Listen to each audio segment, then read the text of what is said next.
This episode is brought to you by Health IQ, a very special life insurance company that gives health-conscious individuals the best life insurance rates and quotes. Learn about what they can do for you specifically at healthiq.com/old dog. That's all lowercase letters and dog is spelled D-A-W-G. That's healthiq.com/old dog.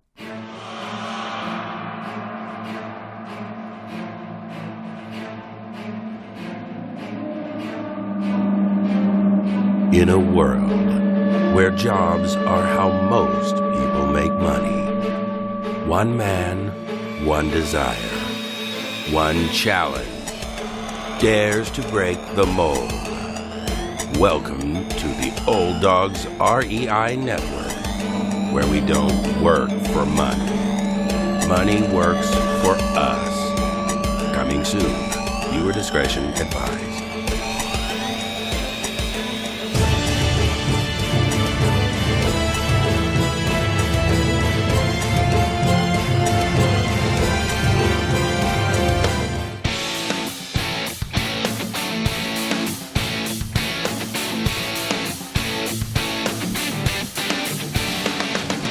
Welcome to the Old Dogs REI Network, where cash flow is king. Real estate investing, the means, so you can enjoy your retirement dreams. This is the show where we cut right to the chase.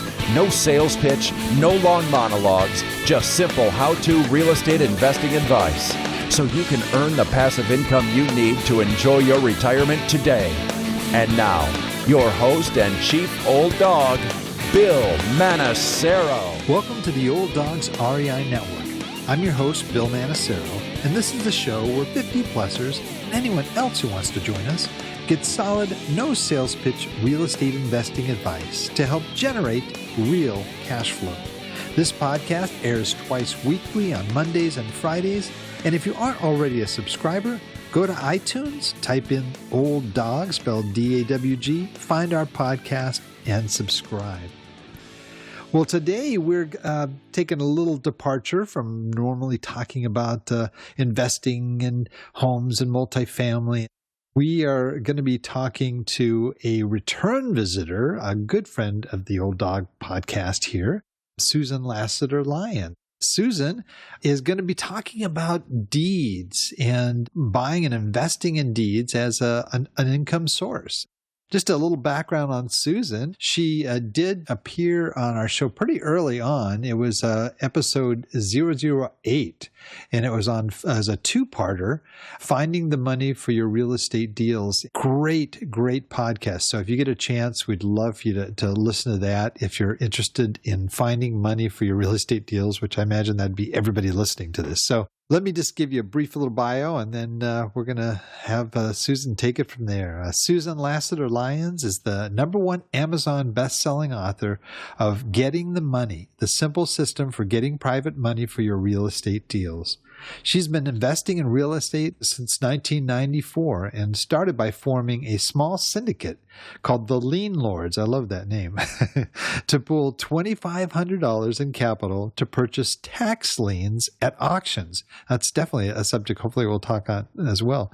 Since that modest start, she has participated in more than 600 transactions as an investor, broker, lender, syndicator, and advisor. And that's just touching the tip of the iceberg. Her expertise is in so many areas, it's amazing. So I want to welcome to the Old Dogs REI Network, Susan Lassiter-Lyons. Susan, how are you, my friend? I am awesome, Bill. Thank you so much for having me. This is awesome to be a return guest. I love it. Oh, well, you are a blast. If anyone listens to the other podcast, well, half of it is us laughing. So, I know. But you are just a wonderful, wonderful guest, a wonderful friend. I'm real glad you could make it. And you're going to address this area for us that, a lot of people have asked us about. Gosh, I don't have a lot to say. I mean, I looked into it early on. I've looked at different avenues, but I would really like to hear from somebody who has done this and sounds, very familiar with it. So I'm turning it over to you, Susan, to talk about deeds. Sure. Basically, trust deed investing is really simple. It's just investing in loans that are secured by real estate. Most of these trust deed investments are, pretty short term.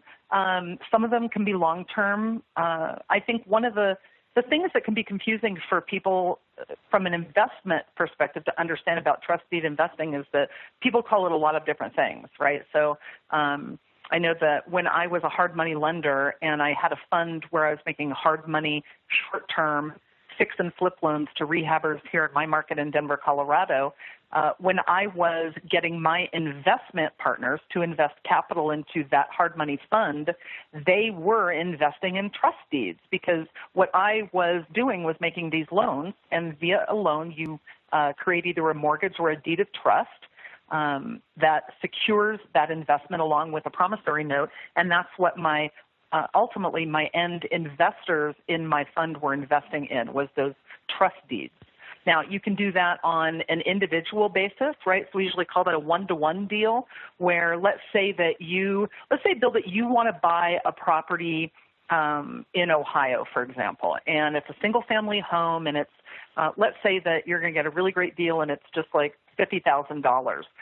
You don't want to go to a bank to get the funding. You don't want to put in too much of your own money. So what you could do is solicit an investment partner to put up the capital in order for you to buy that property. And what your investment partner is doing by putting up that $50,000 or a little bit less, if you want to put a little bit in, is investing in the trust deed, which secures that piece of property in Ohio. Does that make sense? Interesting. Yeah. Is there a name on the deed in that case? They're the bank in this case. So You are the owner of the property, but they are the lender on that property. And what they've invested in and what secures their investment is that deed of trust or trust deed. Okay. Gotcha. Okay. So it's a really great passive income strategy by investing in real estate in a passive way. You're the bank as opposed to the owner of that property. So let's kind of play this same example out a little bit more, and maybe the picture will start to become even more clear. So let's say that you have this property at $50,000 in Ohio. You have an investment partner, say it's a friend of yours named Jim. Jim says, yeah, I have $50,000. Let's do this. So Jim invests $50,000. What he gets at closing in exchange for that investment is some documents. So he gets a promissory note for $50,000, which outlines the terms of, the loan that he's made to you.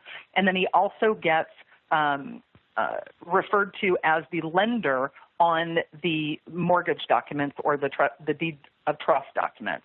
And so he'll get a package that reflects that.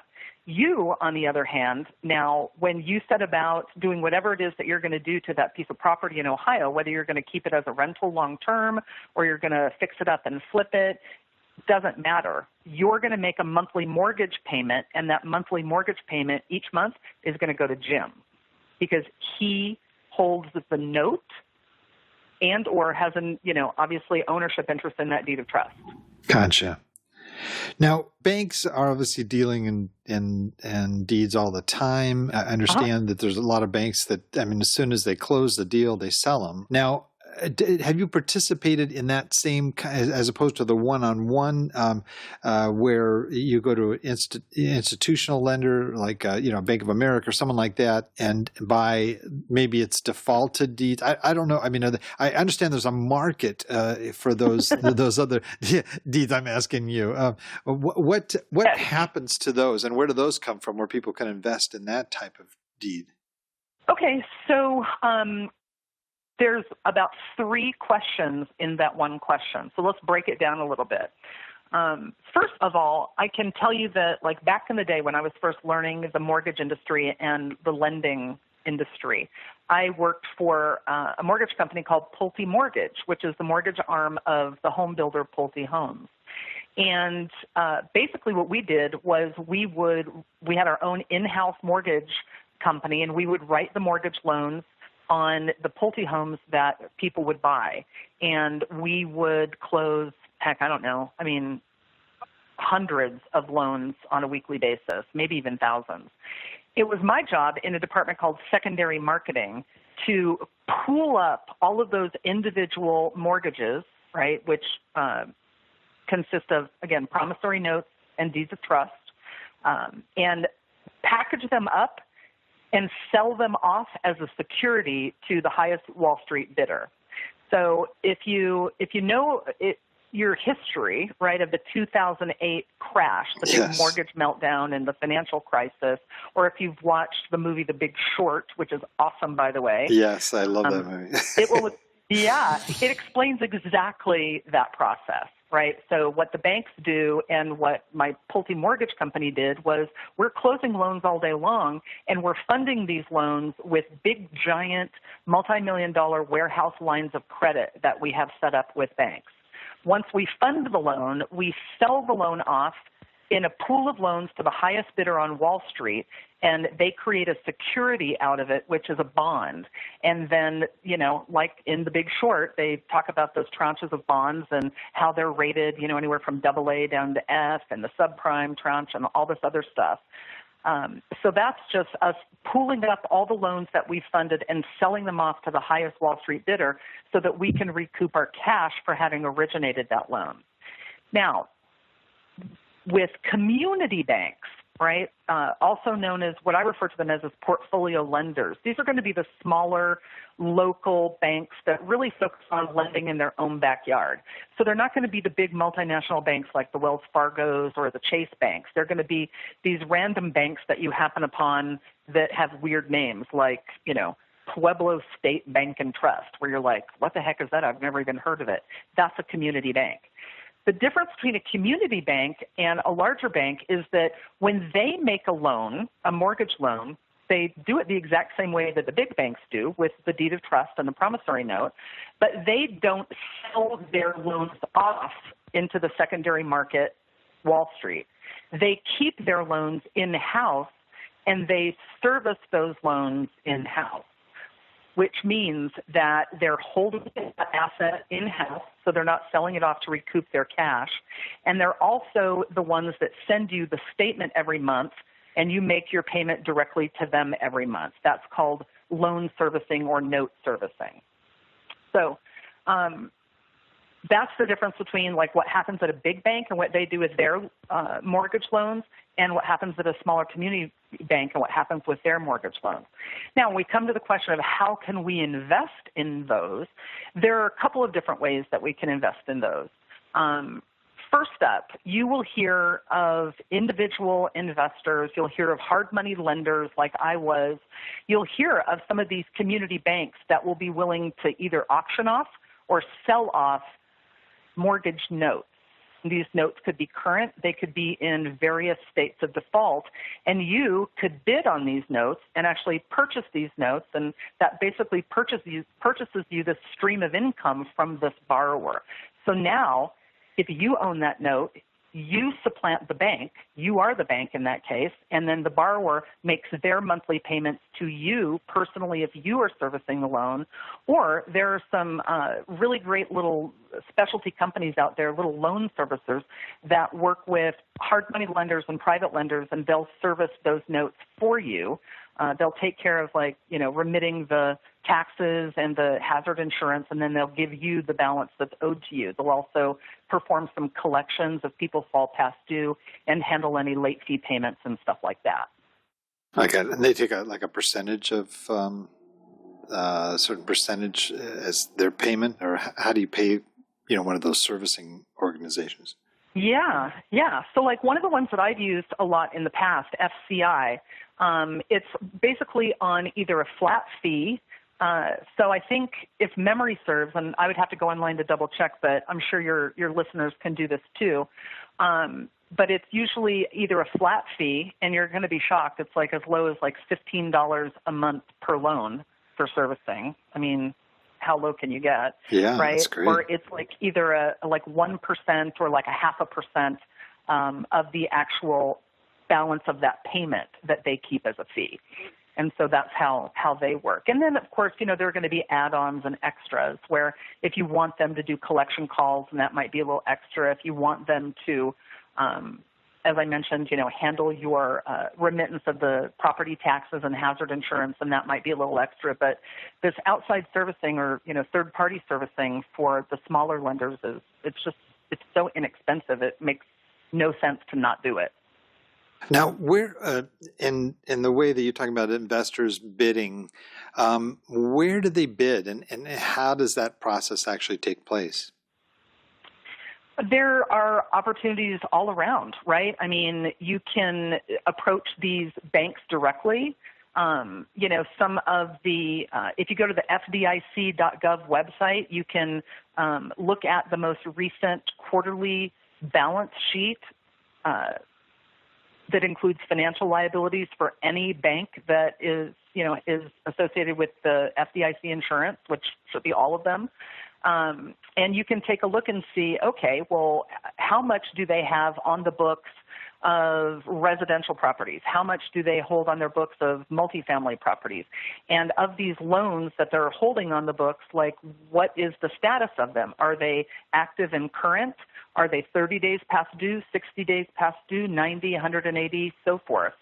As long as they're not foreclosed, right, because that means that the bank owns the property and you're going to have to buy the property because it's not creating any income from that note or loan.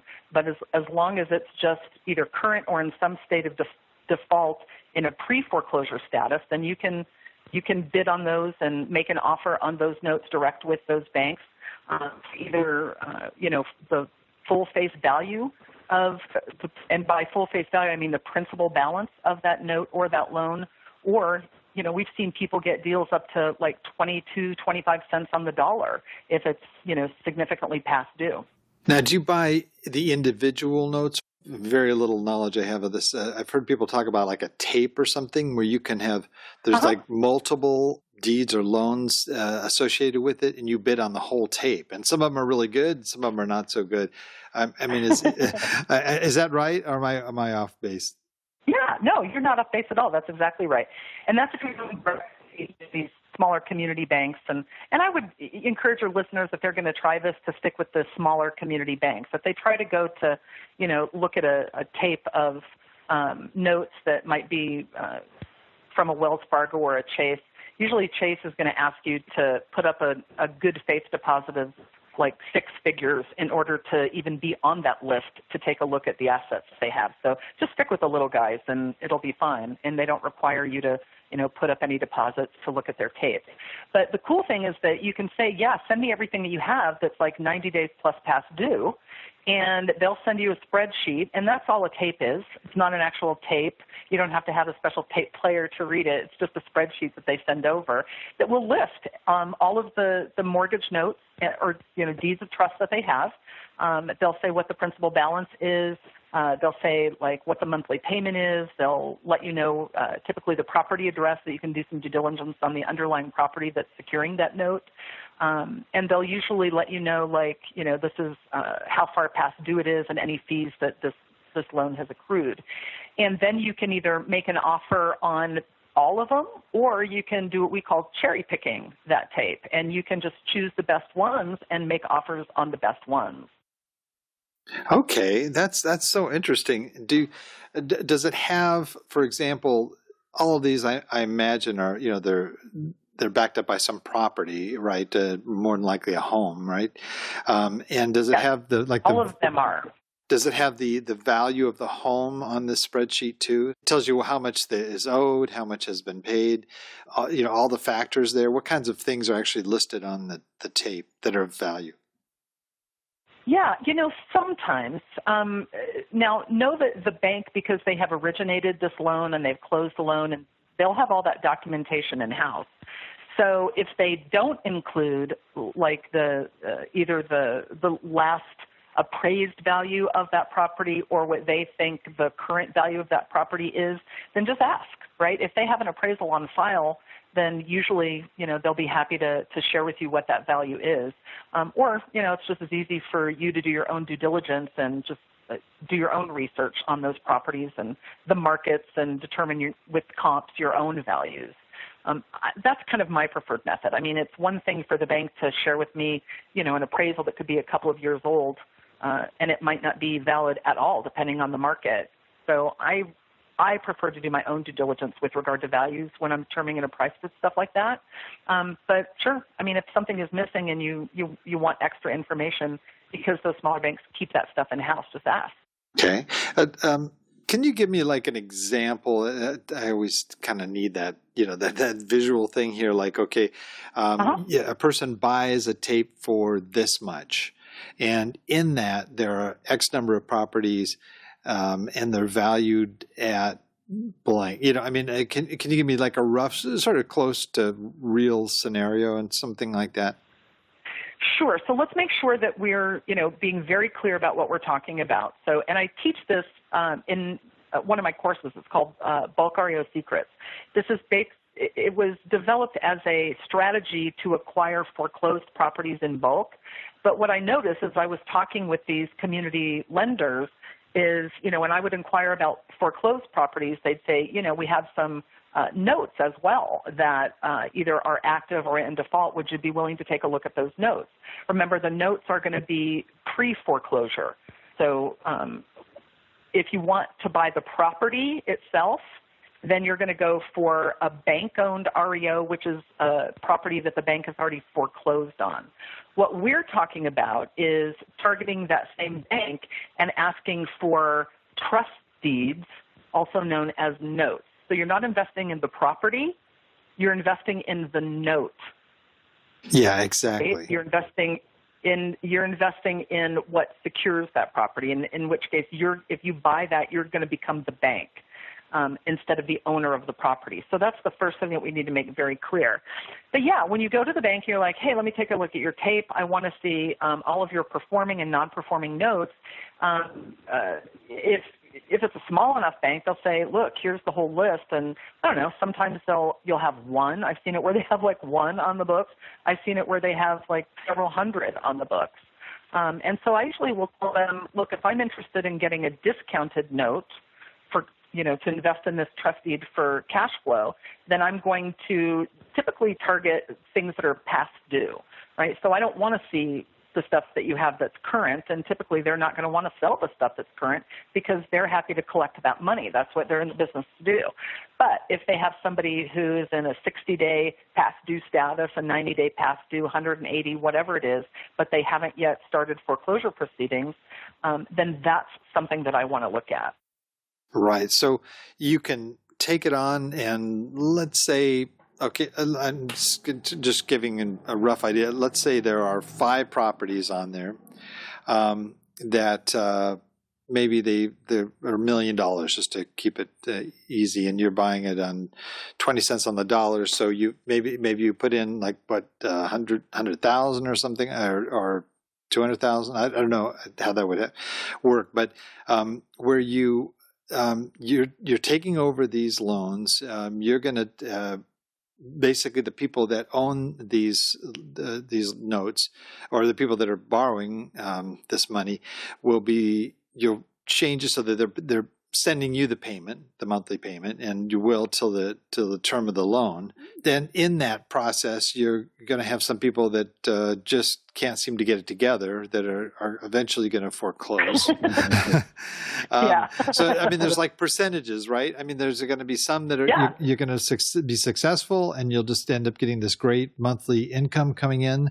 There's other where you have to kind of maybe work out or negotiate something.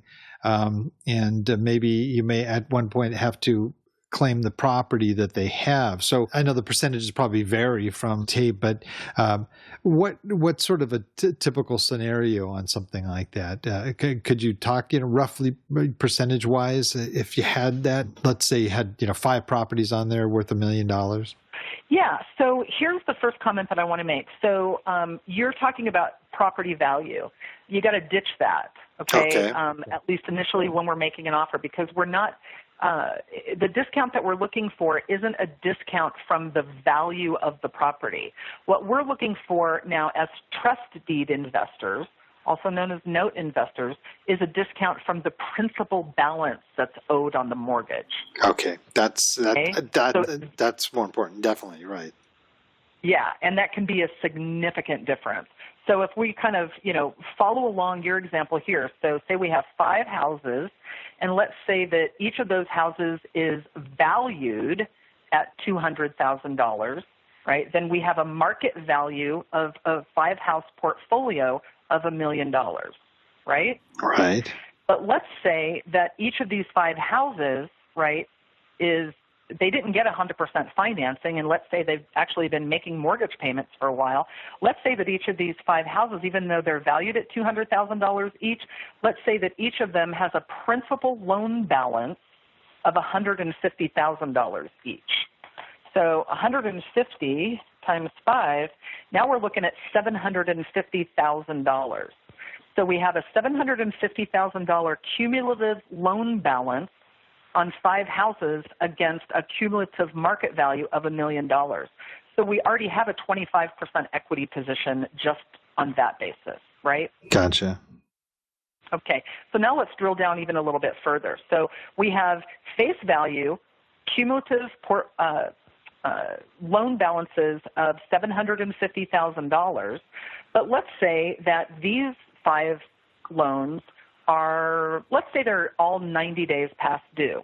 Well, it's like, if you ever do any stock option investing, right? So it has to do with like intrinsic value. So like how the value of a stock option is greatly reduced the closer you are to the expiration of it.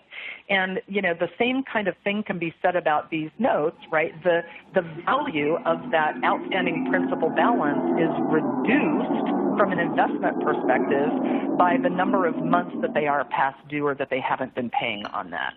So if somebody is not current on their loan, I'm going to make a full price offer for the outstanding principal balance of that loan.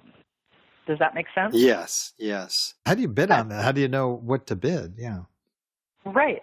So this is a whole different kind of strategy. And so in note investing, which is basically what this is, you're looking for, as an investor, you're looking for yield, right? So it's basically going to be your return on investment. So instead of arbitrarily saying, oh, well, I've got $750,000 of, 5 notes that are each 90 days past due, I'm going to try and figure out some sort of monthly factor where if it's 3 months past due, each month I reduce my offer by X amount. That's too difficult to figure out. I mean, I'm pretty good at math, and I don't think I could even figure something out like that. It's too hard. Reminds me of like 8th grade algebra with Mr. Farron, and that really kind of makes me break out in hives. So what we do instead as note investors or people that are investing in deeds of trust is we look for that yield. And if your listeners go online and just Google yield calculator or note investing calculator, you'll be able to see a yield calculator. I actually have one on my blog in an article that I wrote about note investing. I have a link to one.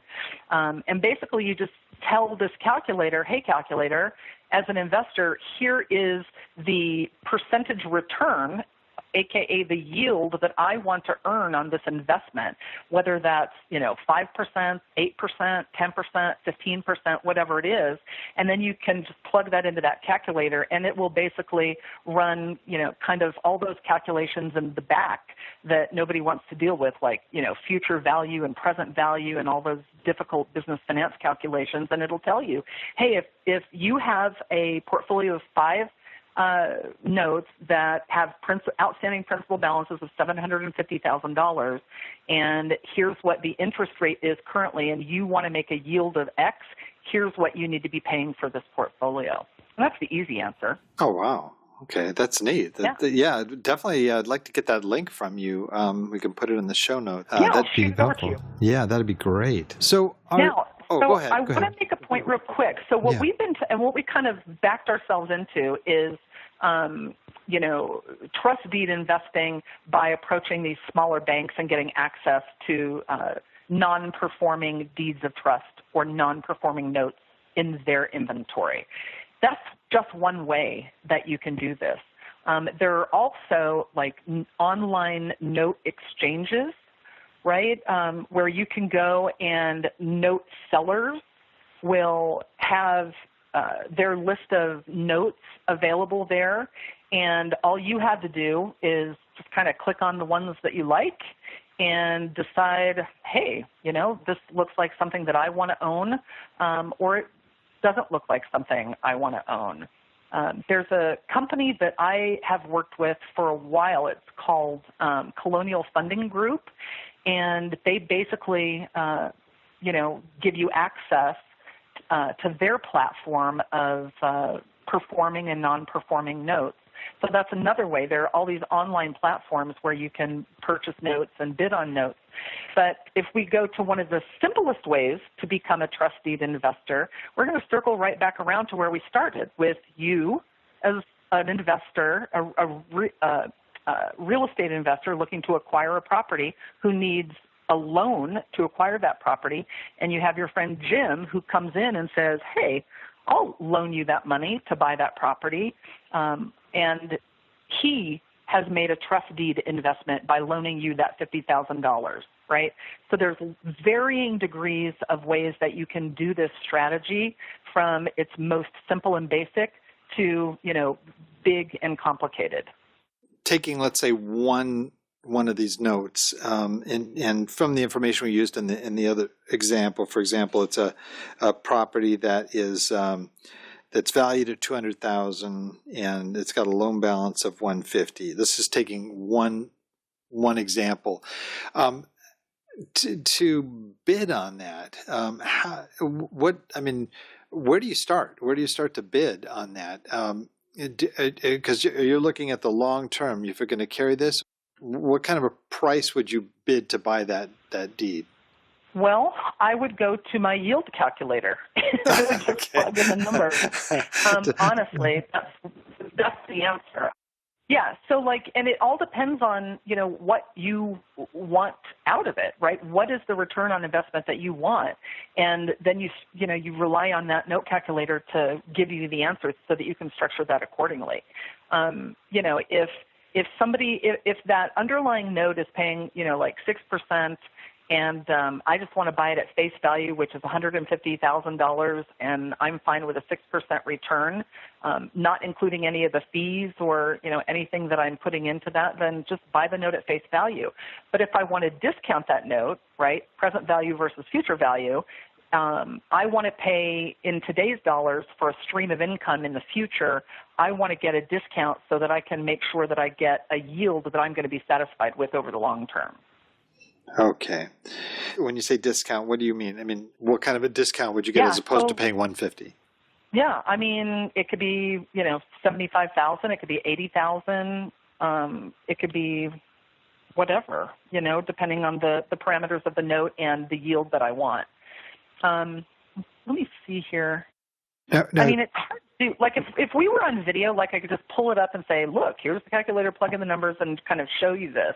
It's a little bit more difficult, right, when we get into these kind of conceptually, present value, future value. Let's just, figure out a yield that we want for a note and figure out the discount. Because it really is just as simple as pulling up a calculator online, plugging the numbers in, based on, the features of the loan, like how many payments are left on this loan, what is the existing principal balance, making sure that it's not an adjustable mortgage that is, just going to hold its rate for, maybe 2 more years or 3 more years. We want 30-year streams and stuff like that. Once we get all that information from the loan itself and combine that with the yield or return that we as an investor or note buyer or trust deed investor are seeking on that, then it's really as simple as plugging in those numbers and having it spit out the answer.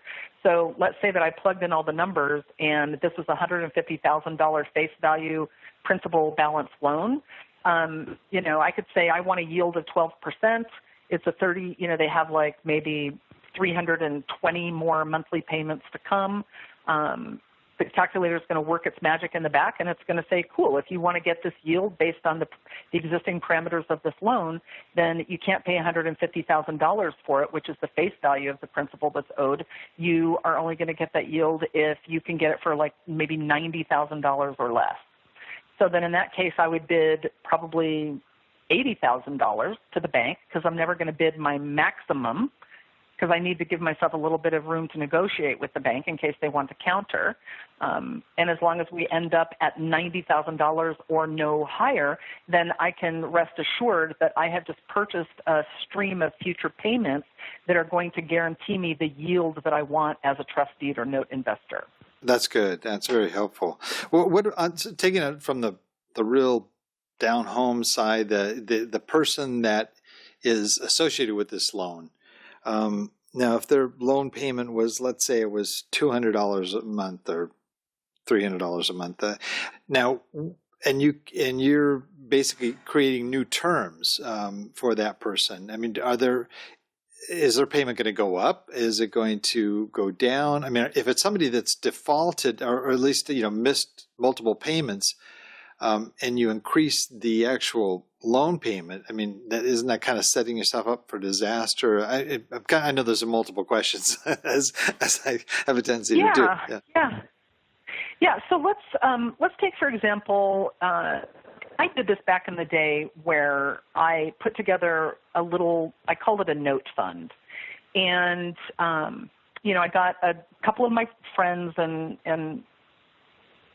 well, none of my family, just some friends and some acquaintances to, invest some money in this little note fund. And I said, look, my sole purpose for putting together this fund is to acquire non-performing notes and deeds of trust that we can purchase at a discount and that we can then modify to the end borrower. We can modify the terms of the loan, and usually we can modify the rate. And in a lot of cases, I just forgave the majority of the past few payments. We restructured and modified those loans to get them started paying again. And so it was my initial pitch, and it ended up being a little bit more complicated than this, but my initial pitch was, look, my goal is this. I want to target people who have non-performing loans, which just means that they are past due on some payments. Let's say that the principal balance of these loans is going to be $100,000. Based on the yield that I wanted for that fund, I'm like, as long as we can acquire these principal balance notes for no higher than 75% of what's owed, then I think we're going to be cool to do what I want to do. And so I figured, hey, if it's no higher than 75%, then why not just start really low and offer them 50% just across the board on these non-performing notes and deeds of trust to see if they'll bite. So in the end, basically, I got $1 million worth of outstanding mortgage notes for $500,000. Okay. Wow. And so I had about $500,000 in, quote unquote equity. I can't really call it equity because I don't own the home. I'm just the bank in this scenario. But I feel like, hey, I've purchased this little pot of gold pretty well. And so I have some wiggle room here. So basically what that meant was that I was able to, let's say, Bill, that you had this house and you all of a sudden decided to become a deadbeat and not pay your mortgage loan. And let's say you were 90 days past due. And let's say that your mortgage loan was one of these in here. So let's say that your total principal balance outstanding on your loan was $100,000, but I just bought your loan basically for 50 cents on the dollar. So I bought your loan for $50,000, half price, right? Mm-hmm. Well, you still owe $100,000. Just because I bought it for $50,000 doesn't mean that you only owe $50,000. You still are on the hook for that $100,000, and that excites me, right? Because I basically bought that for half off. So let's say that you're 3 months past due, and let's say that your monthly payment is $1,000, so that's $3,000. Let's say that you have some late fees of maybe $500. And let's say, some other miscellaneous something for like $100. So basically, you are past due $3,600. And let's say that your interest rate on that mortgage loan was 6%. Well, what I could say to you is, and remember, you owe $100,000 on that loan.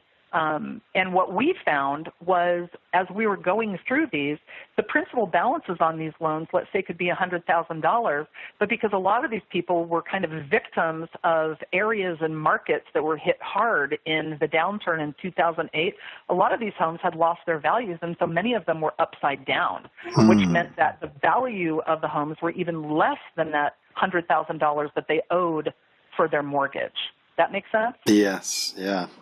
Okay. So what I was So what I can do, so here you are. Let's say you're sitting there, you owe $100,000 on a house that's now worth $75,000, and you're mad. It's like, ugh, that really makes me mad. Why should I have to pay $100,000 on an outstanding loan on a property that is only worth $75,000? It isn't fair. I've quit paying. My circumstances have changed, whatever, right? It's a bad place to be. So here I come, your new lender, okay, because I'm the bank. Remember, I don't own your property. You own your property. I'm just the new lender. I can come to you and say, hey, guess what? Your loan has been sold, and we're your new lender. Let's schedule a personal call to talk about your situation and let you know some exciting things that we can do to help you get. Bottom line is that we put a loan modification process in place where I was like, let's forgive every single penny of past due payments and past due fees. So I'm going to say to you, Bill, this $3,600 that you owe to the bank, it's forgiven. You don't owe it anymore. So you already love me, right? You're like, oh, that's wow, great. Girl, this was the call I've been waiting for, right? I'm like, forget that. You don't owe that anymore. And, I know that $1,000 on this note, and your house is currently only valued at $75,000. So I tell you what else I'm going to do in addition to forgiving that those past due payments and fees. I'm also going to modify. I'm going to do a principal balance reduction, which is it's called recasting the loan.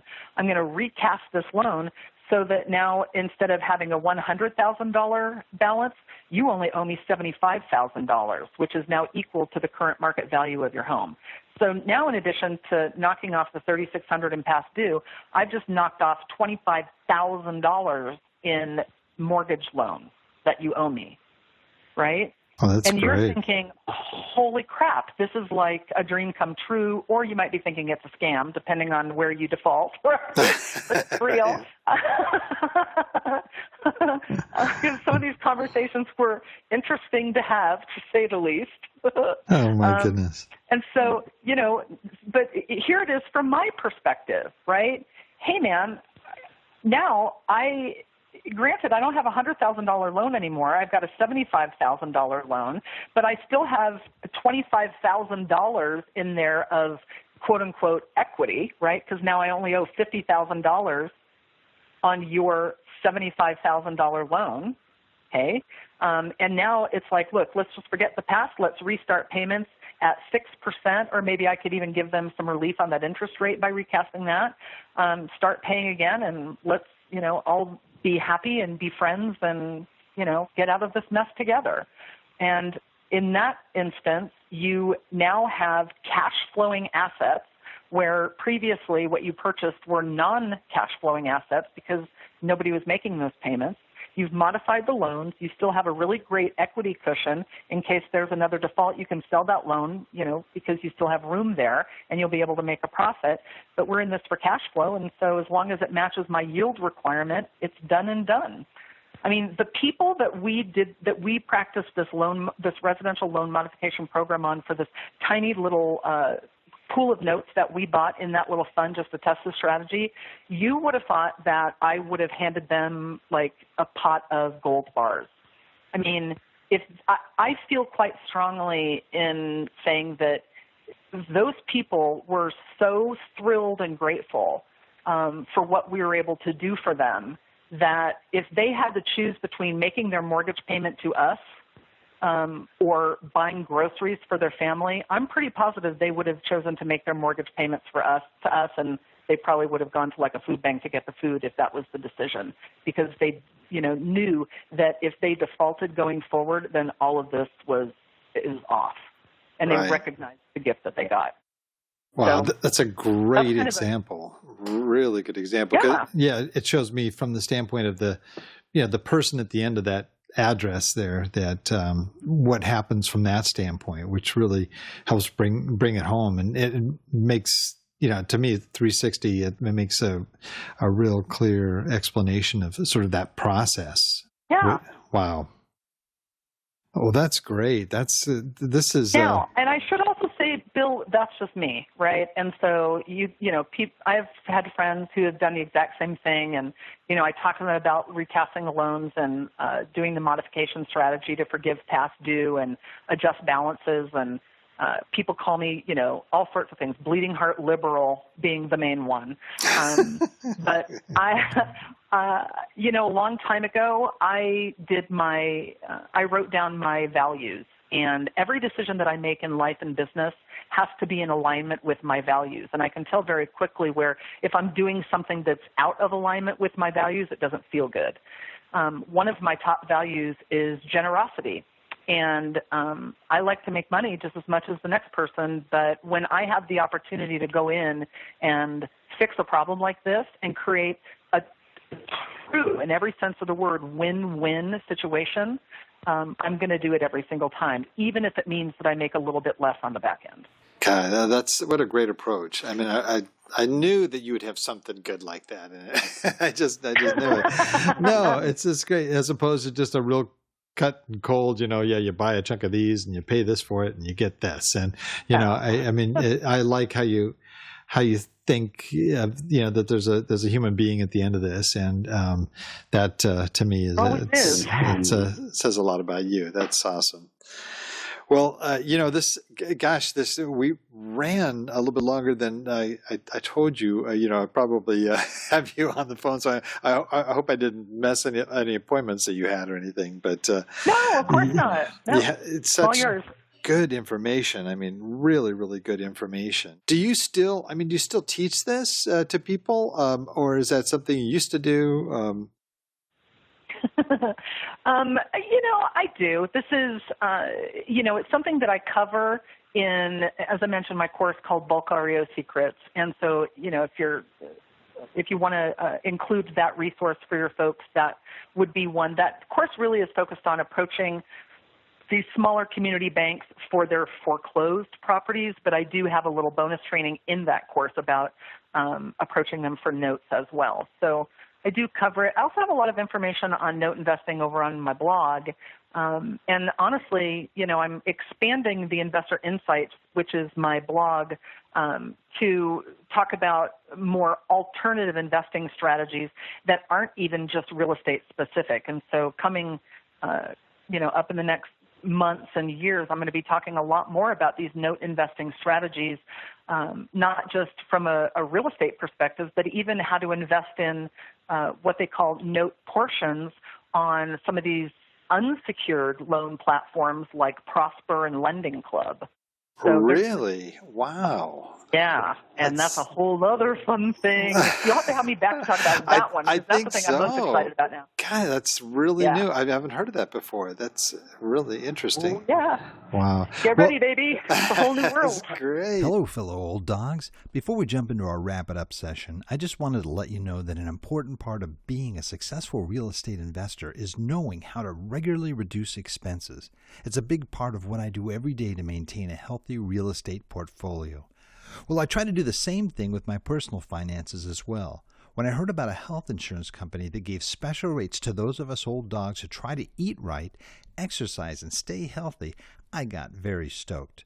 Health IQ gives health-conscious people the best life insurance rates and quotes. Learn about what they can do for you specifically at healthiq.com/old dog. That's all lowercase letters, and dog is spelled DAWG. That's healthiq.com/old dog. Check them out. Tell us about your blog. Where is your blog? How do we get there? How do we get all this great information? Sure. So just head over to theinvestorinsights.com, and it's investorinsights.com. And that's where I have everything. You can learn a little bit about us, what we do, what my philosophy is with regard to investing, not only in real estate, but also, some of these more expansive alternative investing strategies outside of real estate, mainly for cash flow and as passive as income as we can get. And there's a little link there that says blog. Just click on the blog and you can read some of the articles that I've written. There's a little search box there too. If you hit the magnifying glass, I would just put in like note investing or invest in notes, and it'll bring up all the posts that I've written about note investing, and you guys can read a little bit about some of these strategies that Bill, you and I have been talking about here on this call. Yeah, I love your stuff. I get it. Somehow I get it in my Google Plus feed, and I absolutely love your stuff. Yeah, it's like some of my favorite, concise but well written. There's always something real estate related that I just really grab onto. So I would highly recommend that. And there'll be a link in our show notes to her blog, so you guys can access that information too. Is that the best way for people to get a hold of you? Let's say they just wanted to reach you or ask you a question or something. I mean, is that the place to go? Yeah, or they can go over to Facebook, and we have an Investor Insights page. So if you go to just facebook.com/Investor Insights, that'll bring up our Investor Insights page. And if you like that page, then you have the ability to, post on our wall and ask us questions, or feel free to private message us via that format. My support person, Jade, and I will regularly get notified of people that are trying to contact us that way. And I'm always happy to, answer any questions or help you any way I can via either of those platforms. Oh, wonderful. Well, I think, Susan, we're just going to have to put you on perpetual guest status here, so you can keep coming back with these new topics. And there's so much good information that you can provide. And I think for a lot of our folks that are, that are in their 50s and beyond, it's kind of neat to be able to see some of these alternatives and know that there are ways that they can sort of maximize their investment dollars, especially in their retirement or pre-retirement. So this is great stuff. I agree with you, and I'm happy to do that, and that's really my focus. I belong in that group. I'll be 52 this year, and one of the things that I've realized about myself is that as an investor, my focus and my desires have changed over the years, right? Back in my 20s and 30s, I was like all gung-ho, heck yeah, let's do fix and flipping. I'm going to be a rehabber. And then I got older and I was like, screw that. That's way too much work. No way, man. I want to make money as passively as possible from behind my desk, from my home, with my little dogs around me, and I want to put my money to good use so that it's going to serve me well as I get older and get into retirement. So I'm right there with you guys. We're changing our focus based on where we are in our investing careers, and I think it's awesome, especially with all of the new strategies and availability that we have out there to invest in all sorts of things. That's exciting. That's really exciting. Well, I hope you can keep us, aligned with some of these things that are happening. I mean, that'll be great if we can. Some of the folks here that are listening that'll go to your website and get the information from your blog, because I'm amazed. I just was talking to somebody about crowdfunding, and they just where that has come and gone and where it is. I mean, it's getting really easy for people to be able to do a lot of things just on their laptops and without even having to leave their homes. It's just amazing. Nope. I love it. I love it. Yeah, so definitely be happy to chat about those things. Those are a lot of fun, and I think that some of the new things that your listeners will be hearing, they'll be like, oh my gosh, it's like a dream come true. So there's a lot of good stuff happening out there. Neat. Well, gosh, I hate to cut this off so early because there's so much more and probably a lot more in depth we could cover even in this area. But you've given us a good overview and a good idea of what's involved in purchasing. What do you say? Do you call them deeds or trust deeds, or do you call it what's the best terminology? I personally refer to it as note investing. Note investing. Okay, I like that. Yeah, they'll refer to it as trust deed investing, and those terms really are just used interchangeably, and it just depends on your preference. Gotcha. Well, this has been excellent, and Susan, because you've been here before too, that we always close out these episodes with, we're the Old Dogs REI Network, so we howl, and so are you ready to close us out with a good howl here? I'm ready. Are you ready? I am ready. Ow! Oh, see, I can tell that's a dog owner's howl. Yeah. That's great. And that one, I'll give you a different howl next time, but that one is kind of giving a nod to I call her my little Aru. She's my beagle Harper. So that's a beagle. Oh, that's a real good howl. Yeah. I mean, they're real howlers. They're known for being howlers. Oh, yeah. Yes, they are. Well, thank you so much, Susan, for joining us, and we'll be talking to you again soon, I'm sure. And for everybody else out there, the Old Dog listeners, thanks for joining us too. And there's a lot of other things you can be doing right now, but the fact that you've taken the time to join us means a lot, and we just really appreciate that. And please note everything that she talked about. I hope you guys weren't driving trying to take notes, because she covered a lot of things. Everything will be in the show notes, and including this cool little calculator, or those calculators she was talking about. And so we'll find the link to those, and as well as a link to her site, which is really packed full of incredible, great content. Anybody that wants to invest, or anybody that's interested in creating those streams of perpetual cash flow that we're all, working toward here, so that we can go and enjoy life in our latter years here. So again, thank you so much, Susan. And thank you, listeners. That's the show for today. Remember, cash flow is king, real estate investing the means. And until next time, keep moving forward, and may God bless. Thank you very much for visiting the Old Dogs REI Network. We would greatly appreciate if you would stop by iTunes and let us know what you think of the show. We would love if you could subscribe to the podcast, give us a 5-star rating, and write a review. The more ratings and reviews we receive, the more visible the podcast will be to others. Thank you.